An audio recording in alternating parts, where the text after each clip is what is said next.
ڕەهەندی پێشاتەکان بەرنامەکە هەفتانەیە پشکا کوردیە دەنگی ئەمریکایە لە واشنگتن.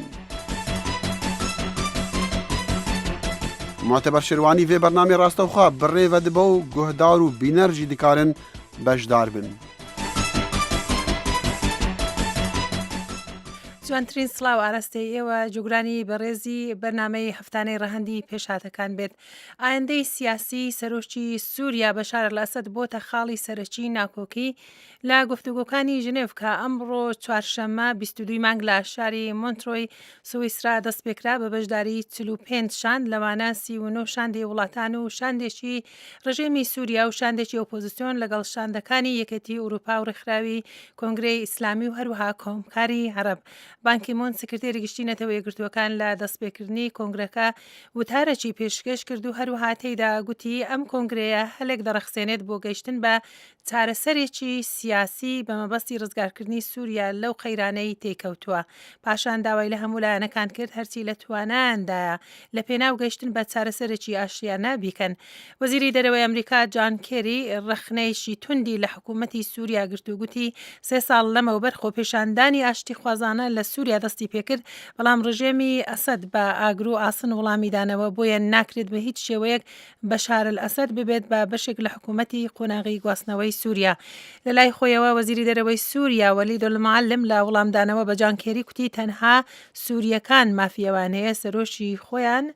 دەستنیشان بکەن. ئەمە بابەتی بەرنامەی ئەم هەفتەی ڕەهەندی پێشاتەکانە دوو بەڕێز لەگەڵماندا دەبن. بەڕێز جوان یوسف چالاکانی مافەکانی مرۆڤی سووریا لە سوئیسرایە و هەروەها محەممەد خێربەنگۆ ئەندامی هاوپەیمانەتی نیشتیمانی سووریا دەگەڵماندا دەبێتن. بەڕێز محەممەد خێربەنگۆ ئەم کاتت باش. هەموو کاتم باش. بەڕێز جوان و یوسف ئەم کاتەی جەنابیشت باش. زۆر سپاس بۆ بەشداریت. بەڕێز محەممەد خێربەنگۆ بابە جەنابتەوە دەست پێ بکەم ئامانجی سووریەکان لە بەشداری لەم کۆبوونەوەیە چیە؟ ئایا هەرەوەیە کە حکوومەتێکی قۆناغی گواستنەوە بەبێ بەشداری بەشار ئەسەد پێک بهێنرێت؟ بڵێ ببوورە پچێکی زاراڤەی برساوە لێ ئارمانجی مە وەک کۆالسیۆنا سووریە بەشداری کۆنگری جنێڤێ ددۆ ئەو لەسەر بنگەهی پێقانینە خاڵین جنێڤا یەکەمین ئەو دوێ دەیژی خاڵە هەری گرنگ تێدە گۆ حکوومەتێک دەستەیەک حکوومەتێک انتقالی دەمەکی چێ ببێ جێ بشار الأسد وكسي تستيوان بخينا دل سوريا هاتي قريش كرن أو جوان تيتنابه. بەڵێ بەرز جوان یوسف هێندێک دەڵن ئەوەی کە ئەم کۆبوونەوە ژنێوی و لەسەر بنچینەی ژنێوی یەکە ئەو بڵاوکراوەی کە دەرکرا، بەڵام لەو کاتەوە تا ئێستا دەڵێن زۆر شت گۆڕاوە، ئەمە شتێکی دروست نییە کە ئەوە ببی بە بنچینە بۆ دانیشتنەکانی ئێستا. جەنابەت چ دەفەرمووی؟ زۆر سپاس.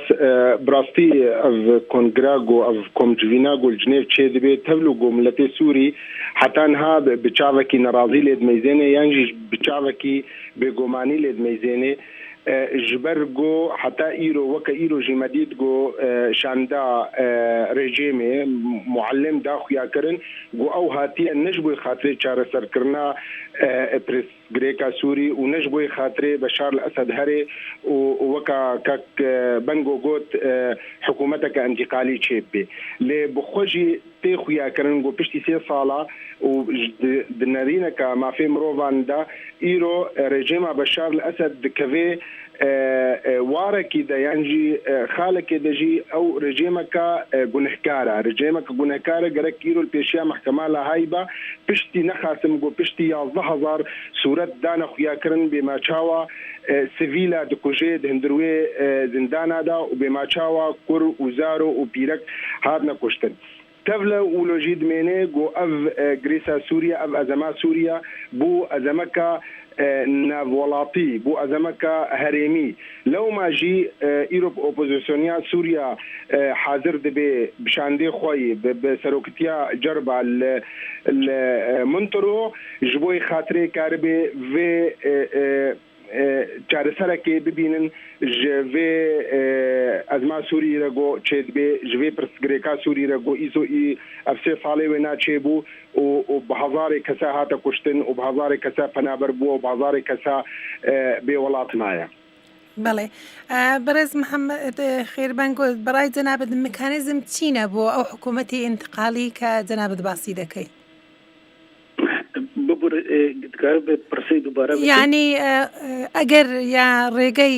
پێکهێنانی حکوومەتێکی ئینتقالی چییە؟ یعنی باشترین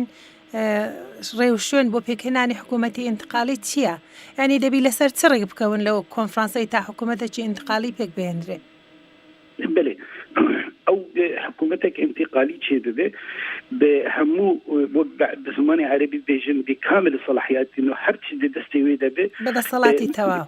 بدا صلاتي تواو يجي علي او لكاري ده علي لشكري ده علي سياسي ده حرب دستوي ده بقارب في ولاتي دمك ريفدريا في ولاتي دمك بحطاني هالبشارتين شيء بنجبو افكرنا ولا تكينو ولا تكي فدرال وهروها جبو دانينا دستور كانوا في ولاتيرا. بەڵێ باشە بەڕێز جوان یوسف بەڕای جەنابەت ڕژێمی سووریا هەروە بە ئاسانی ئامادەیە مەسەلەن بەشار لەسەد واز لە دەسەڵات بێنێتن؟ نعم مخابن ام خوشي زانن ورجيم واوبوزيسيون خوشي زاني وهناك دولتي جيهاني جيزانن جو رجيم بشار الاسد هاجر دفج رجيم بردابانا ويزو دفج بردي لجبوي ولوجي تشلو شار دولتي جو حاضر بون ايرو المنترو دانا خويا كرن براسي واوغلكي هلوستك قالكي باشبو حمو دولتا بلكي روسيا او بخوتهن ياغو بشتفانيا شاندا رژیم کرد ل 44 دولتی دی 43 دولتی دی پشتوانیا اپوزیسیون کردن و دانا خویا کردن گو سوریا به چینا به بهبونا بشار الاسد و نه بهبونا کسی گو دسیوانا هاتا لو تاندن بخوینا سوریا و دیسا زبارت کم چاوی مافی مروفا و ام دبینن گو گرک اف رژیم چه بشار و چه به هاویردوری وینا و چه به قومندار لشکری گرک هرن لهای و گرک بین محاکمه کرن جبر وا کاری گو کری وا گو کشتنا کری سال چوی دا دکوی وارکی دا او واره گو کشتنا دجی مروفایتیه دجی انسانتیه دیا بوی آوائی بلکی چه به لی ام خو حتی نهاجی از خوکا مروفک از دبینم بشار الاسد حاضر بونا وینانینا گو دفج وی رژیم برده دفج سووریا برده بەحەسانی. بەڕێز بەنگۆ ڕای جەنابەت چیایە ڕژێمی بەشار لەسەد بە تەواوەتی وەروە خودی سەرۆک بەشار لەسەد وا بە ئاسانی ئامادەیە واز لە دەسەڵات بێنێ؟ بله سپاس از دخوازم تشتکی دور دویجم دباوریا مجی ده وقت کاک جوان دویجه رژیمی اسد نه آماده دست دست سلاطداری برده لی ما بس عمل شيء قابو هزن الدولة النمطوي خاصة شاري سريك سياسي جوي روشة سوريا ببينن وك اوبوزيسيون ماغوت ام بشارة سريا سياسي رمي شبو ام في خوين نازي ملتي بباريزن تشتي مايد في ولاتي بباريزن يانددوا ما بس عم شيء جو ام في روشة دينن بردسته وان تشلوسي دولتي وقت بكات جوان قد بلكي روسيا نتنا وان ده بشكريا ريجيم دكه لأف دولتين ماي بتفاي بشكريا اوبوزيسيوني كرنه وام دخوازن في روشة دينن بردسته وان البر اركيواني مروفاتي راوستين ام بيجن فام هاتن لأف ريجيماناكي كاتشل جمهورية الترناتيف چه بدیل جمهوریه که هم بک بینن تا قوم چهار سریه جروش آخر ببینن. بله برای جوان یوسف آیا برای جناب تنها روسیا رولی گوری هی لوی که پاش روزی سوریا تون دبید جناب تون باسی رولی چین دکی رولی ایران دکی که بانک راو دوای بانکش نکی لیچش راو ام فاکتورانه تون دبینی لوی که رژیم سوریا رژیم بشار الاسد جگای خوی بگورتن با رژیمشی با حکومتی قناعی قاسنوا. يعني براستي امكان بيج نوكا جو سوريا دلي رجلاتا نافيا ايرو سوريا جي جيهان بخوا كرا دبار بارك جي ايران وروسيا بزور بجداي بقوات بهيز بشتفانيا رجيمت كي ودنافو انا دجي صين لتاني پاره دیج جیهان تاوی پشتوانیا ملت سوریت که پشتوانیا اپوزیسیونیا سوریت که پشتوانیا وی خوینا گود هرکه ای سال 3 سال ده هرکه او بخوجی گاوا کباش و ایرو هاتنا اپوزیسیون منترو و بده خویا کرن و مدید بخوا د جواتا پیشی دجی دگوتن شاندا رژیم دا و دگوتن شاندا اپوزیسیون دا هات خویا کرن گو اپوزیسیون بدلکی پاکش و بداخوازه که هاتیا منترو ل بله رژیم هاتیا جبوی خاطر پلکان ناف هفدو بده و جبوی خاطر بمینه کلمک پیشیا پیشروجا ملت سوری دا ایرو ام خوب زانن انه اف تشتغل سوريا تشدبي واف جنگال هندوي سوريا تشدبي نجنگ كتني بنابينا ملت سوري ورجيم سوري دي هاجر بنابينا رجيم وملت دبان ها زوفا بشار الاسد شوبو وزوفا رجيم بشار شوبو ورجيم كا ملت سوري هاتبو افاكرن لام خزانن انه بشار الاسد ايرو پشتوانیا وینا روسیا که و ایران بجدهایی گلکی ولا شوینا ایران ولا شوینا مالکیا حزب الله اف وقوتی شاخو پاخوینا جبوی ولوجی وقتی گویک هلوستا خود دینه همبر دینه پیشیا ناف دولتی جیهانی و ده خویا کرن بما چقاس راسبون هيا و چقاس ضربون تدا چقاس راسبون هيا الجملة سوري قد خوازي ديمقراطية و تخوازي چار سريا ما في مروفا بك هندوي سوريا دا و چار سريا ما في ملتا بك چكر چ فالله چ ملت ديد هندوي سوريا دا لتني رجيم لت زيفري و رجيم هروها خوبي وقرتي حتى تالي و برجواندیه براسی برجواندیه ایرانی و روسیا پیک دینه بهترگو برجواندیه خوا یانجی ملت سوری پیک بینه. بله برزبنگو باشه چارتی اگر هاتو لا کوتای ام کنفرانسا شاندی حکومتی یا رژیمی سووریا هەر لەسەر هەڵوێستی خۆی سوور بوو کە بەشار لەسەر حکم بمێنیتەوە و هەروها لایەنی ئۆپۆزیسیۆن بە هاوپەیمانی نیشتیمانی سوورش ئەوە بێتن کە بەشار لەسەر هیچ ڕۆڵیدا پاشە ڕۆژدانە ینی خاڵی ناوەند چییە چێ دەبی ناوبەری بکات ینی چارە چییە بێزگە لەو ینی بژاری دیکە یا ئالتەرناتیڤی دیکە هەیە بۆ پێشگرتن لەو خوێن ڕێژیە لەو ماڵوێرانی کە بەسەرگەلی سووریا داهاتوە. بله گر رژیمی اسد بمینه لسر وی تشتی گوتی و که جوان جهانی زمان لگور تخویا کرن و اپوزیسیون سوری امو که بباوری مبری خدا منتروج بو چاره سریه ام دوی کنگره لجنفی چه ببین و بخویان هز دولت ناونتویره و افریشی مایا دی چاره سریه ناخوازه دورده ام وقت اپوزیسیون سوری باوری آمده و کاری خو بردوام بکه و شر خو ارتش آزاد و بردوام بکه و اف دمین دیسه ارككي اخلاقي ارككي مروفاتي البيشا فان دولة نابنتوي وبش قريا في هذه بكرن وتشي رئيس بشار الاسد ساكنن وقو براي جوان ديسل زباراتكم اني زمان قرك اي وك اسد وكسي دستوان بخينا قال سوريا هاديه قريش كرن قرك ايرو محكمه لا هاي دبانا نيرو لسرماسا گفتگوی دبانا باوبسيونا سوريا. بله جوتان لا برنامه رهندی پێشاتەکانان بەرنامەی ڕاستە و خۆ بڵاو دەبێتەوە ئێوەش دەتوانن ڕاستە و خۆ بەشداری لەم گفتوگۆ گرنگە بکەن با ژمارە تەلەفۆنی 1202 619 30 62 شارەزای کاروباری سووریا و کورد لەگەڵماندان بەڕێز محەممەد خێر بەنگۆ ئەندامی هاوپەیمانی نیشتیمانی سووریا و بەڕێز جوان یوسف چالاکوانی مافەکانی مرۆڤ لە سووریا. بەڕێز جوان یوسف هێندێک لایەن وڵاتی یەکگرتووەکانی ئەمریکا تاوانبار دەکەن کە بەوەی کە جددی نییە ینی ئەوەندە گوشاری پێویستی نەخستۆتە سەر ڕژێمی سووریا لە ڕوانگەی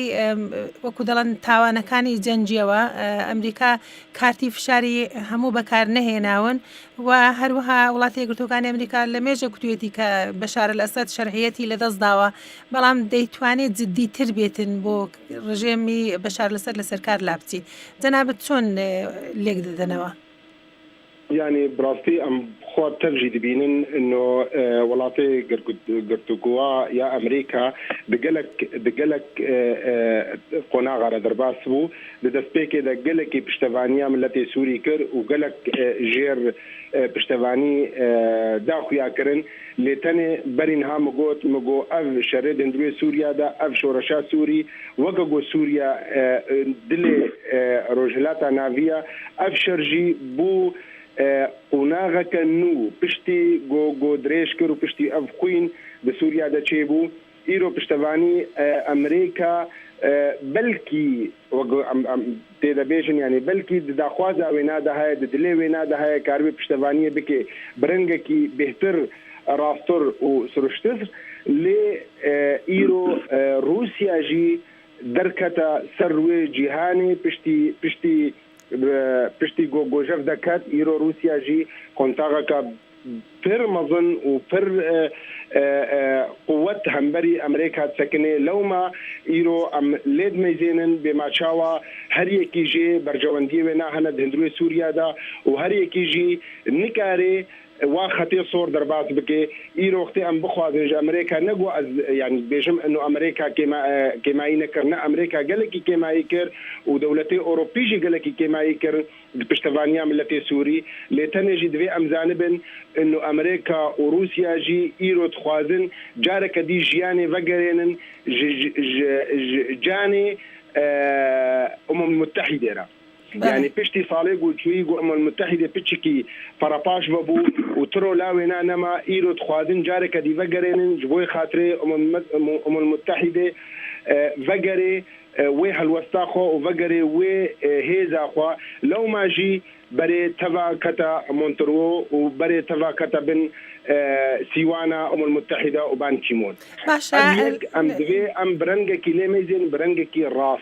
يعني ام خوجي ببينن بما تشلو جيهان تبلو هفد بي وتشلو المتحده فراباش وغرها وايرو هيزاوي ناتشو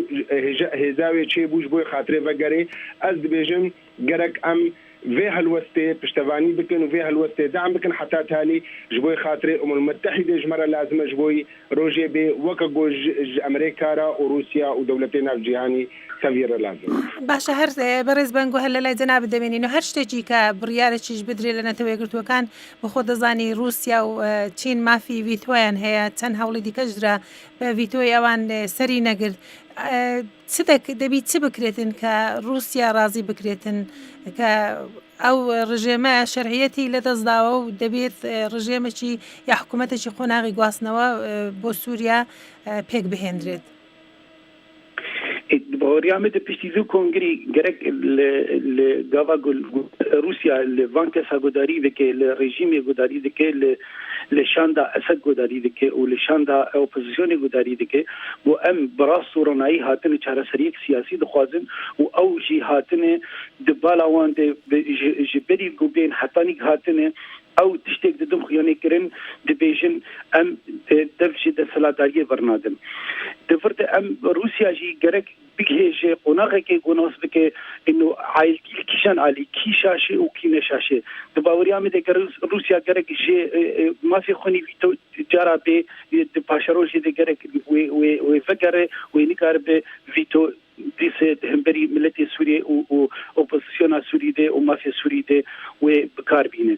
هەگەر بکارانی دباوریان بدێ gelek senaryo hani nav destê dewletên navnetewî de wek gul Libya kirin û li gelek deverê dikirin di baweriya me digerek karibin di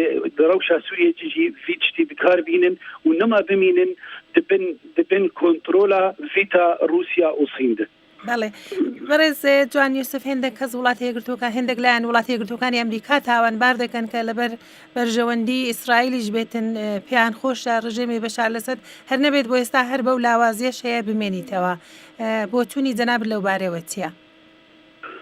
يعني براسي ام خذ انه امريكا دبيجي واشكرا دبيجي إيرو أو بشتفانيا مصالح إسرائيل كي أو بشتفانيا هر وقتي نجي روبت وجاو إسرائيل شيء وحتانها وأفجي برسغريكا كا هيا روجلاتانا فيندا نجي إيروفا أف جداد بي تشتاقو دندروي سوريا دا تشيد بي متخص بس از تشتكي بيجم سباسج عفال بنقورا تشتكي جو اوبوزيسيون دستيكا الو بله كاك جوان دنگتي بله كاك محمد برز بنقو جوتان ليه ميا بله برز جواني يوسف فرمو إيرو یکیش کاری باشی هری باشی گو اپوزیسیونی کر گو هاتا جنیف جبر برینها او براسی اپوزیسیونی هنک شاشتی کرن دستپیکا شورش دا بهتری داخواست چی بون جبوی خاطره يعني كاربن هناك گفتگوی آشتی بکن لی اپوزیسیونی قد قبول نتكر دستپیک دا وقتی جیر خویات کر گو کاربی ویری جیمی بدی عرضی بی گو وگره جنیف یا وگره گفتگو کا آشتی ایرو روز رژیم پچکی کاریبو گاوکا نوتر باویجه بآلی کی دا گو کاربی وکا گو کاری لشکریت کے کاریش یعنی شرط کے کاری ولوجی کاری کونوانی بکی کاری سیاسی بکی و بے هندروی جنیف و همبری شاندا رژیم بسکنه و همبری دولتی جهانی تبی بسکنه و بده خویا کرن انه ما فکی دیمقراطیه ما فکی جبوی حمو گله سوریا نوکا گو شاندا رژیم یکی مطران تینیت حلاخوا جبوی خاطره بده خویا کرن انه والله او بشتفانيا في الله دندروي سوريا دتك يا بشتفانيا هناك يعني كومكنا قومي يعني اسانيدك بفجر لسر اسرائيل وامريكا يعني بلكي ابنرين تينا جوهرتن ورني جداهنا دنا بينما ودنا بيننا هناك كسي عرب دجي جاليه نريناوا لاسرائيل واريه نريناوانا فلسطين بلكي أب هناك جدابون تدهايا لتشتي هري خوياية جدت بيكاغو إسرائيل شيء وحتى إيرو نتني أمريكا حمو دولة الجيهان بشتفانيا جيانا إسرائيل بارشكش فلسطين ده بميني وأم خوازن أم زانقو اتفاقية أوسلو هيبريدت شيء ليه هناك دار هانت كفنا دولابي بيشكتنا وينادا وبيشرو جاوينادا باشا برز بنگو لو کنفرانسا دا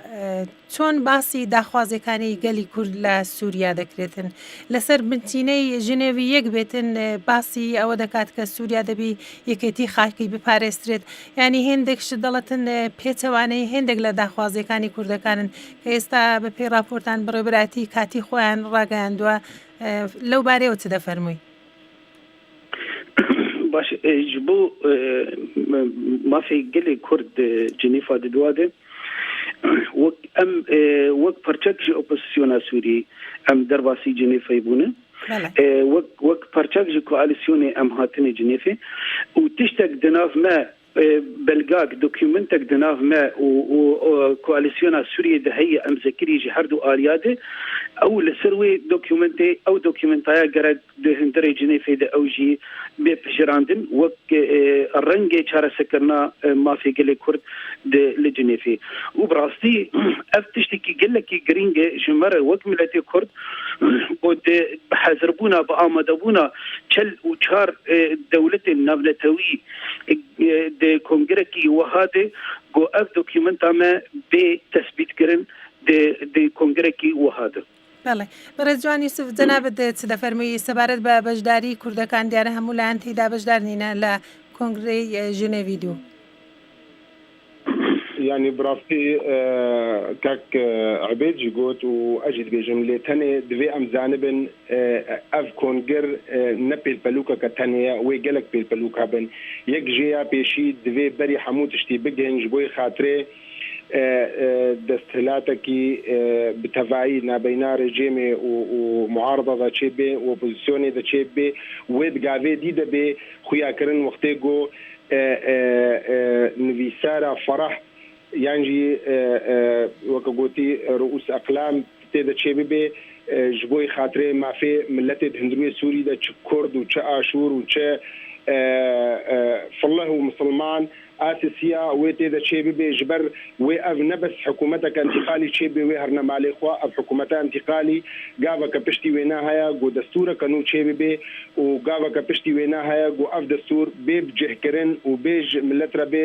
بي خويا كرن جوي خاطري اهل بجارتني يعني اللي تاني ازدبيجم هبونا كرداد هندروي ابوزيسيون ذا وهبونا وانا هندروي جنيف ذا قافك جلكي اللي بيشبو بشتي ضفالي جو خوا بتشكي جداكر معارضه ابوزيسيون خوا جداكر ابو هناك الباش مابو وجلو ماجي ام قالك كتنا اصلا دا ايرو غافاغو هري باشغو كردكن او غافاغو هبونا وانا الجنيف او غافاغو كاربن هر خالكي تشيبي بي كاربن نرينا فتيدا بدن وكارن بي يانجي كاربن نا وقوتي ذهبونا چلو چار دولتي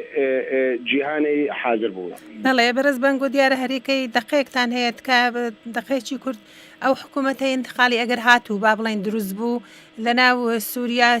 آیا پشتیوانی پیوستی دبیتن بخود دزانی بریوبری دبیتن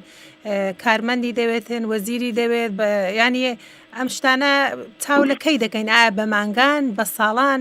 کی کوتایی بم خوان ریجی سوریا دید بيجي وقت فيجن ام بهيدار نوقف حكومه تشيب بيشتي تشيبونا في حكومتي قال لك قابل في الشام هني ودباوريا مدري شام بتشكي دريج وقال لك افشير دفين وقت تاني زمان ووزارة شبابن ودستور شباب أو دستوريات في تشت المجي نارين المد في دستوريات هبن قبل دستورك الراست دستورك ديمقراطي في ولا شباب حكومتك انتقالي حتى دما هالبجارتنا ودمي باوريان بدي ديمقراطي هب وهالبجارتنا بن كنترولا هذه النبنة تويد هبن وتم لد هندري سوريا ببار نمين جفي دستوري وجفي باشروجا سوريا دبي برزوان يوسف جنابي شد با وتي كوتاي تبي 6 ثانية تنجج بيني بو كونفرنسا يعني براسي أزبينم إنه ديروك عملتها بروجا كسنكاري حسب بكي بلكي أبناء كونغردريج بكي جلكي لي أو بخدريك فبو جبوي خاطري شعر سرب بي أزمة سوري وشعر سرب بيجي دا برسجريكا كردي هندروي في كونغريدا اللي بچند هيفا وچند صالة براسي أزنكارم بيجي مجبر الديروكا ملتها كيا نديروكا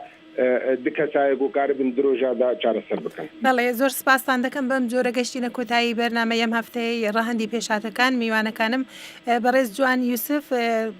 چالاکوانی مافکانی مرو و هر وها برز محمد خیر بنگو اندامی هاوپیمانی اجتماعی سوریا سپاسی هر دو برزتان دکم بو امشی کرنوانه.